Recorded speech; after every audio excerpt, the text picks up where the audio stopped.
Anybody ever done summer camp? This is for you. Sacred Fire Girls of every united place. We stood in the sacred fire girls of every united place, the four of us, bound to the super tight force of summer, and 11 years old, and shared cabin, and what the hell is going on with our bodies? Maria was from Mexico, and threw her arms around like a whipping stick. Stephanie was built like an ox, but far more fragile than tiny Micah, a Los Angeles beauty queen with more lung capacity than Whitney Houston or silver singing coach had said.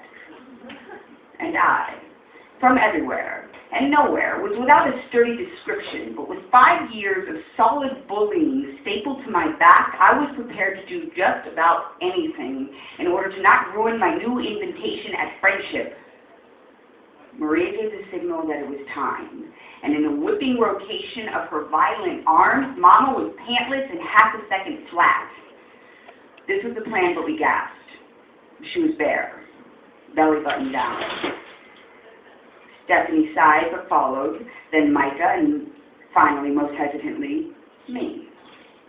Maria began examining each of our private parts. She would occasionally shout out various traits from each, and we would murmur back what she had said for no apparent reason, then maybe humiliation. Such as, Stephanie has least hair. Micah's looks like a cat face, real poofy.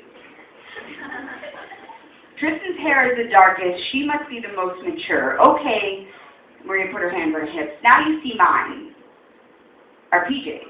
Huddled at our ankles, we shuffled forward and peered in, occasionally glancing down to compare to our own or taking furtive glances to the others, just to be as relative as possible.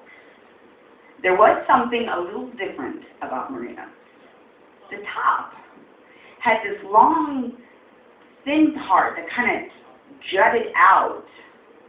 Well, it was like a fleshy baby carrot or a pink grape. Stephanie touched the end of it, and that sent Maria flying. That's my accent. That's my happy button. We shot up. Your what? Maria pulled her PJs up and explained that she touched it a lot. It caused a sensation so strong, it was pure joy. We all glanced around at our own apologetic crotches, seemingly without any great-sized buttons protruding out, and felt occupied by nothing but apathy, so of course it would only be fair to call Maria president of the Sacred Fire Girls of every united place. And she was treated as a god from that point on. Would choose a bed each night to crawl in, and that person would be honored with the job to push her buttons until joy filled the wooden walls of her house with a lullaby. We all went to sleep each night, wishing, hoping, praying for just one button of our own.